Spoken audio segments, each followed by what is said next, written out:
चलो भाई आज का मुद्दा स्टार्ट करते हैं। सुनना है यहाँ पे।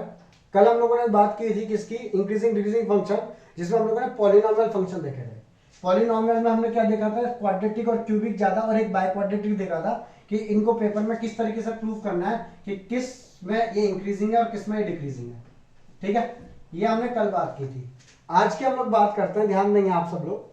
आज हम लोग जैसे अलग अलग टाइप के फंक्शन प्रूव करेंगे कि इंक्रीजिंग या डिक्रीजिंग है। पहला क्वेश्चन क्या बोल गया, लिखो वहां पे एक्सरसाइज का क्वेश्चन नंबर 7, 6.2 का क्वेश्चन नंबर 7।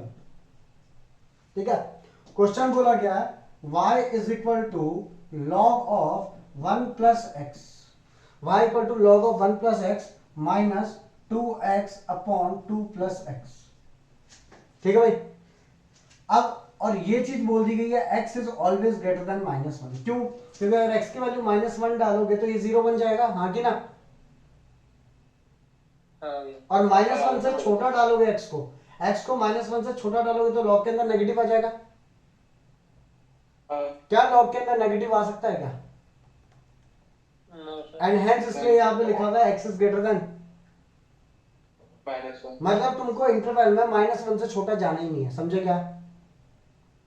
और we have to find interval, we have to find interval और प्रूव करना, क्या करना है, वी हैव टू प्रूव कि the function is increasing. This function जो है f of x, this is increasing everywhere. समझे क्या? समझे क्या question? Throughout its domain मतलब x की वैल्यू ग्रेटर देन -1 है ना, तो x की वैल्यू ग्रेटर देन -1 पे जो भी नंबर आएगा उस पे इंक्रीजिंग है। समझे क्या? चलो आ जाए यहाँ पे। तो सब लोग लिखेंगे भाई, सबसे पहला काम क्या होता है, बोलो सबसे पहला काम क्या होता है इंक्रीजिंग डिक्रीजिंग के लिए? dy by dx that is 1 upon 1 plus x minus, भाई यहाँ पे u बाई वी है तो नीचे आ जाएगा 2 प्लस एक्स का होल स्क्वायर, ऊपर आ जाएगा 2x का हो गया 2 into 2 plus x minus 2x as it is 2 plus x का हो गया 1। ठीक है, therefore dy by dx is equal to 1 upon 1 plus x minus 2 टू जा 4 plus 2x minus 2x cut गया तो 4 अपॉन 2 प्लस एक्स का होल स्क्वायर। क्या इतना आ गया सबका?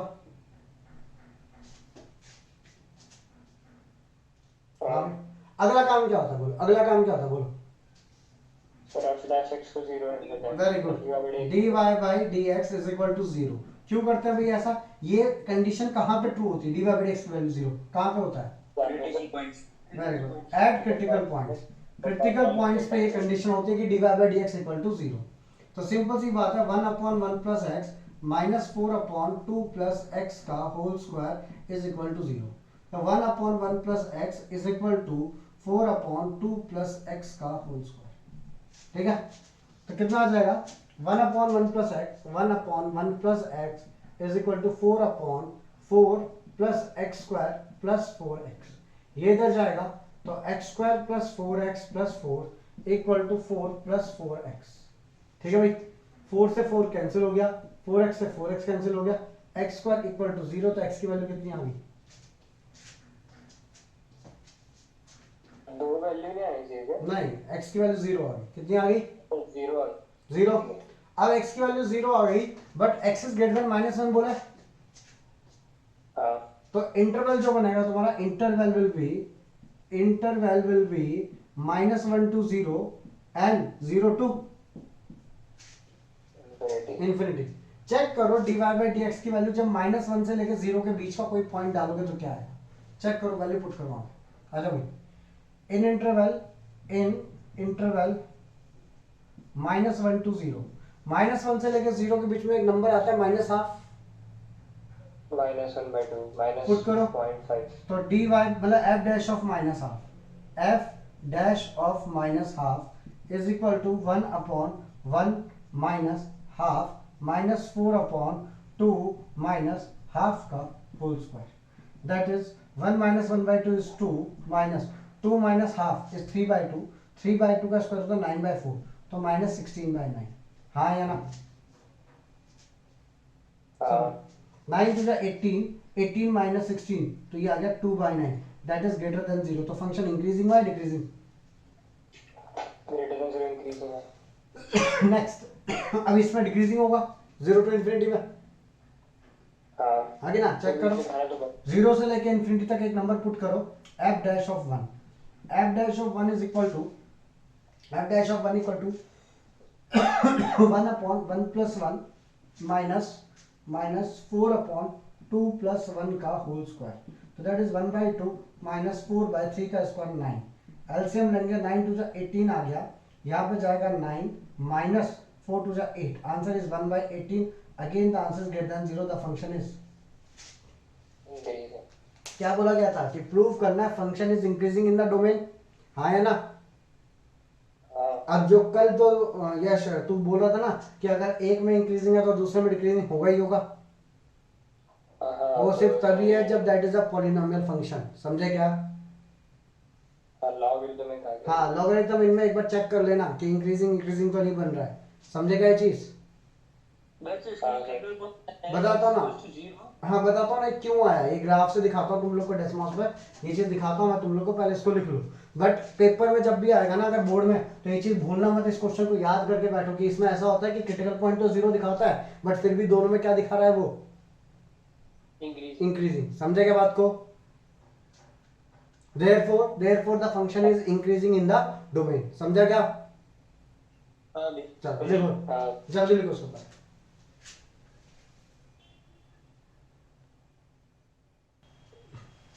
अगला लिखो क्वेश्चन नंबर 9, लिखो, पर एक नहीं। नहीं पहले 9 लिखो, prove that y equal to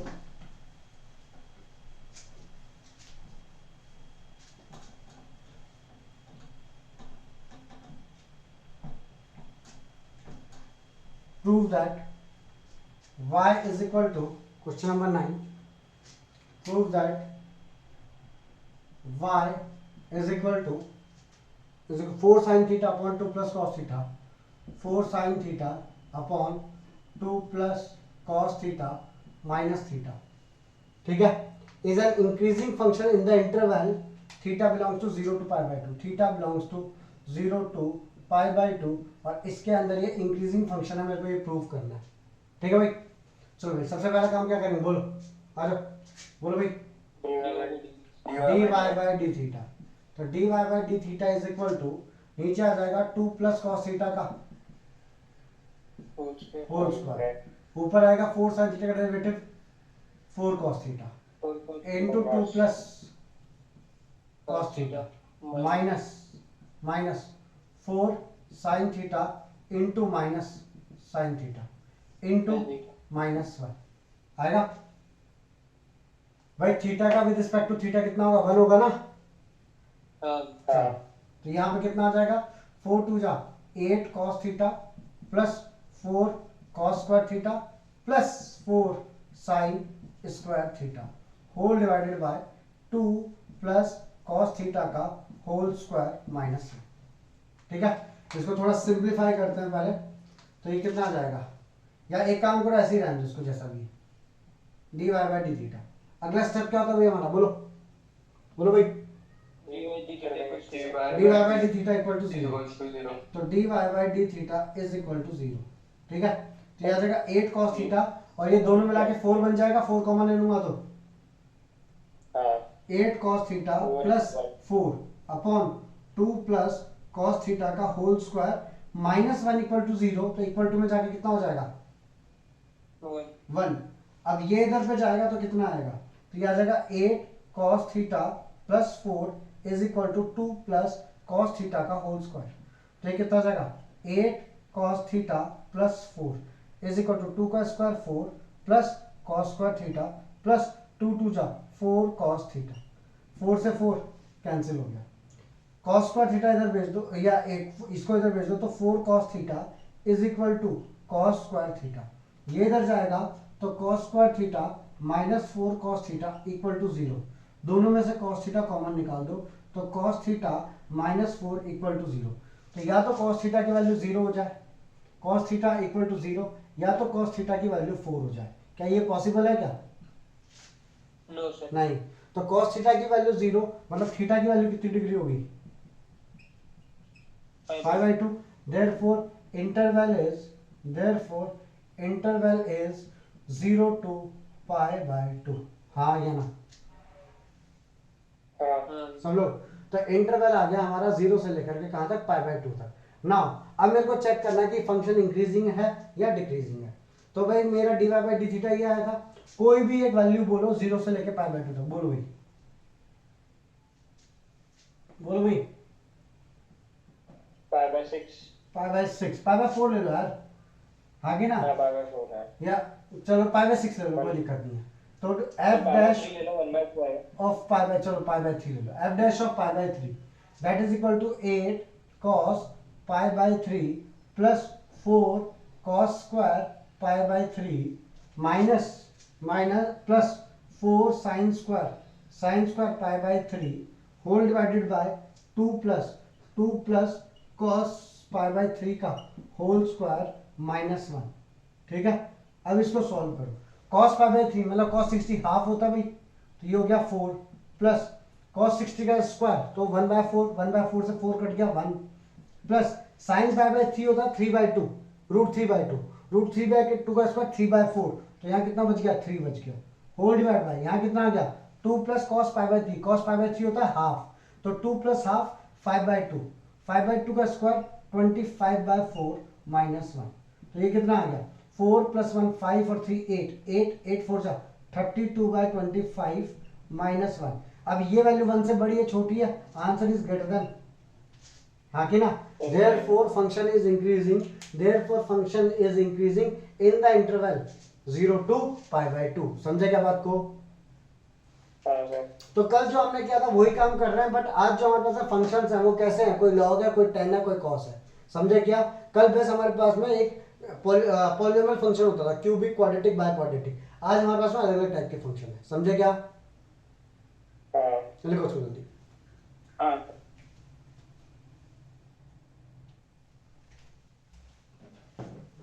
चलो भाई, अब एक अच्छा क्वेश्चन करते हैं sin x cos x वाला ही, लेकिन जिसमें हम लोग को कुछ प्रूव नहीं करना है कि इंक्रीजिंग डिक्रीजिंग है, हम लोग को इंटरवल फाइंड करना है in which the function is increasing और डिक्रीजिंग। ठीक है, किताब का अपना वो है, क्या बोलते हैं, एग्जांपल है। देखो f of x equal to sin x plus cos x and x belong to 0 to 2 pi, x belongs to 0 to 2 pi. ठीक है भाई, क्वेश्चन कुछ ऐसा है, f of x equal to sin x plus cos x, f of x equal to sin x plus cos x 0 less than x less than 2 pi. ठीक है, equal to भी 0 less than equal to 2 pi. Find the interval in which the function is increasing और decreasing. Question समझ गए। हाँ। सबसे पहला काम बोलो भाई, सबसे पहला काम ऐसे। f डैश x कितना आएगा भाई, बोलो। sin x का differentiation cos x minus sin x। cos x minus sin x।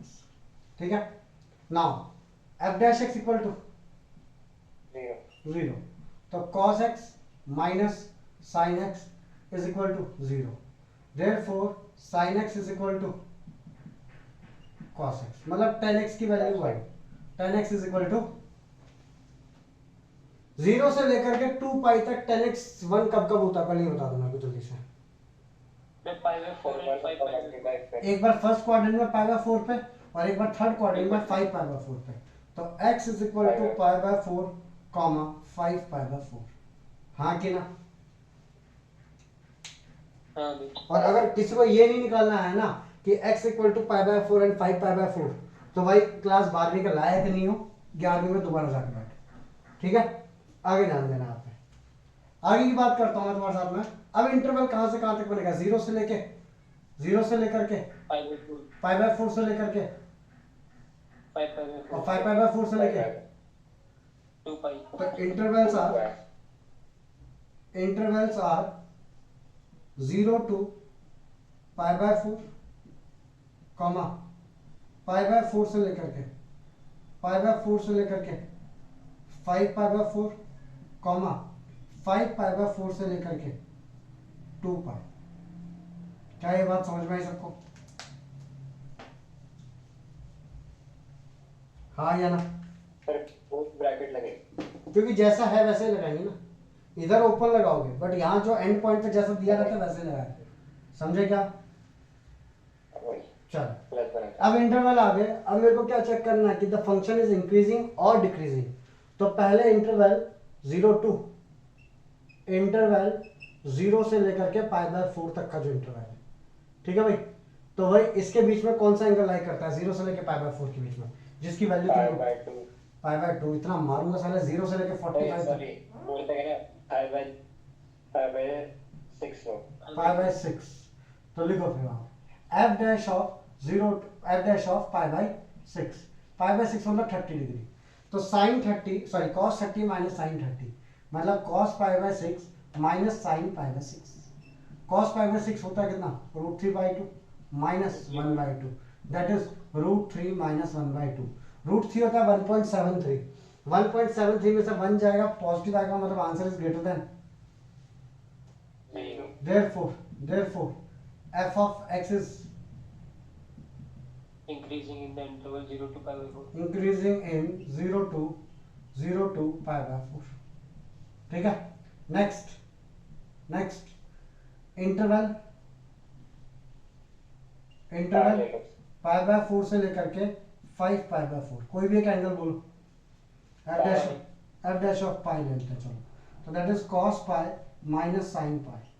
cos पाई कितना होता है -1, साइन पाई कितना होता है 0, दैट इज लेस देन 0। आगे ना therefore f of x is decreasing in π/4 से लेकर के 5π/4। ठीक है। नेक्स्ट इंटरवल 5π/4 से लेकर के 2π कोई भी एक एंगल बोलो यहाँ तक का 3π/2। तो f डैश ऑफ 3π/2 3π/2 मतलब 270 डिग्री। तो that is equal to cos 3π/2 that is 270 minus sine 3π/2। cos 3π/2 कितना होता है 0 minus of -1 that is 1 greater than 0। therefore f of x is increasing in 5π/4 से लेकर के कहाँ तक 2π तक। therefore f of x is increasing ये आखिरी में लिखना। therefore f of x is increasing in 0 to π/4 union 5π/4 से लेकर के 2π तक and decreasing in interval π/4 से लेकर के 5π/4। समझा गया सबको? समझा भाई? हाँ हर क्वेश्चन के बारे में वो चीज लिखनी है। बोर्ड की बात कर रहा हूँ मैं, ठीक है? समझे क्या? करो उसको।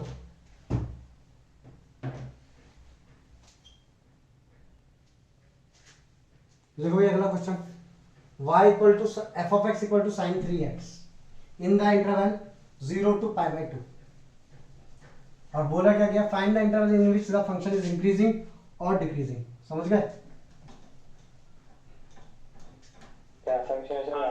f of x equal to sine 3x in the interval 0 to π/2। ये भी किताब का एग्जांपल है। यही दो एग्जांपल है जो पेपर के अंदर बार बार घिसे जाते हैं। ठीक है। एक्सरसाइज के क्वेश्चन तो काफी इजी है इसके। x बिलोंग्स टू 0 से लेकर के π/2। ठीक है भाई। हमको बताना find the interval in which the function is increasing और डिक्रीजिंग। तो भाई सब लोग आ जाओ भाई। सबसे पहला काम क्या होता है बोलो? f dash x equal to cos 3x into 3 आएगा। 3 cos x। अगला काम होता है f डैश x को क्या करना इक्वल टू 0। तो 3 cos 3x is equal to 0। therefore cos 3x is equal to 0/3 0। हाँ कि ना? चलो ना cos 3x इक्वल टू 0 कब कब आ सकता है? तुमने एक चीज पढ़ी थी if cos x is equal to cos y then x is equal to बोलो भाई जनरल सॉल्यूशन।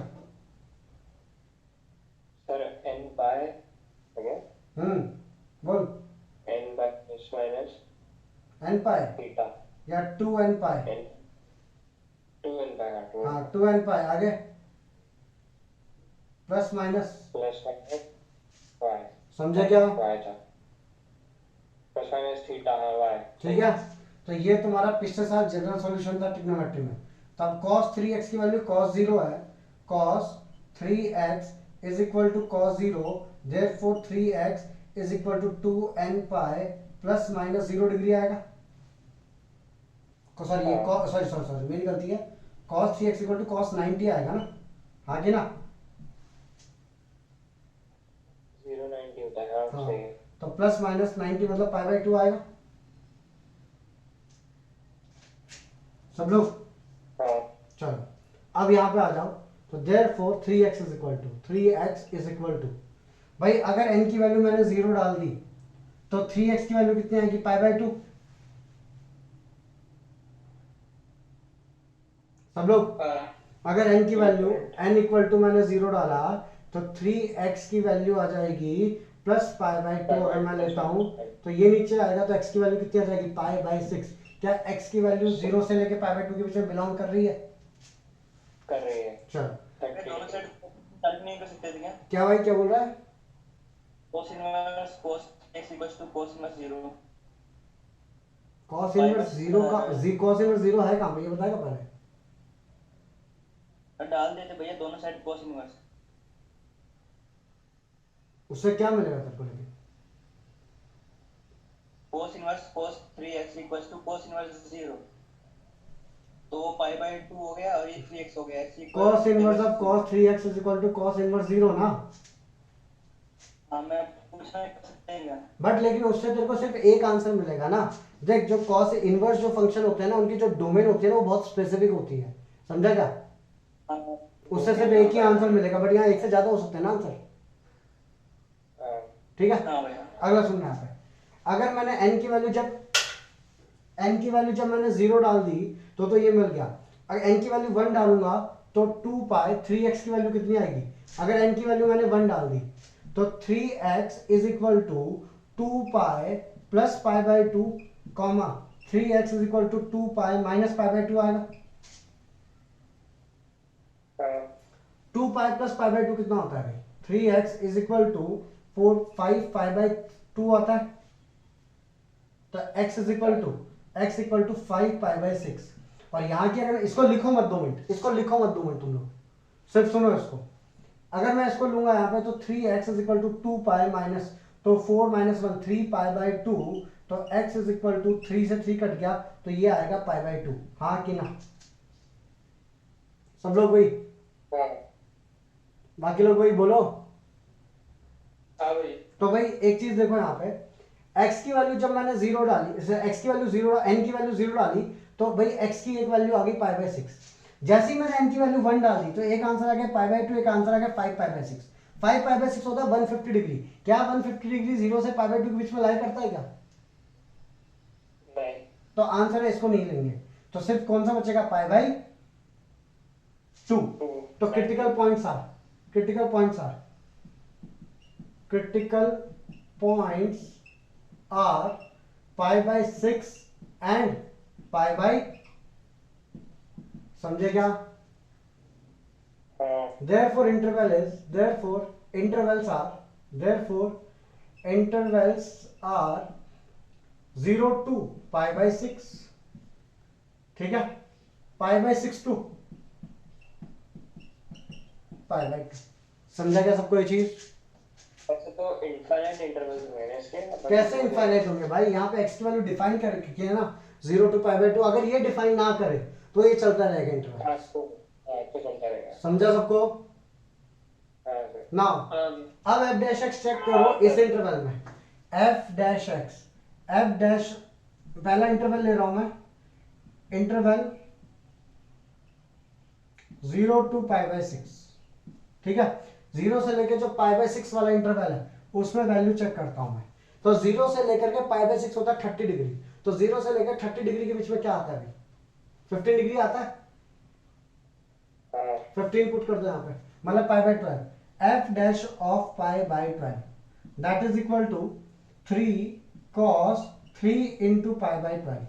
इसको काटूंगा तो पाई बाई 4 हो जाएगा, पाई बाय 4 होता है 1/√2, तो 3 into 1/√2 that is 3/√2 that is greater then 0, हाँ कि ना? तो फंक्शन कैसा टाइप का हो गया, कैसा टाइप का हो गया? Increasing. Now interval, in the interval, अगला है in interval 0 to pi by 6 था, अब तुम्हारा आएगा पाई बाय 6 से लेकर के पाई बाय 2, पाई बाय 6 से लेकर के पाई बाय 2 तक। अब कैसा होगा, तो भाई 30 से लेकर के 90 तक 45 डिग्री आता है, तो f dash of pi by 4, तो that is equal to 3 cos 3 pi by 4, तो 3 cos 3 पाई बाय 4 ये होता है -1/√2, तो आंसर आ गया -3/√2 that is less than 0 and the function is, समझे? तो function is increasing in the interval 0 to pi by 6 and decreasing in the interval pi by 6 to pi by 2। क्या ये बात समझ में आई सबको? हाँ भैया। भाई बाकी लोग हाँ। किया कुछ भी नहीं है, बस यहाँ पर इंटरवल बनाने टाइम पे ना ये यूज होगा, समझे क्या? समझे सर। चलो लिखो इसको। हाँ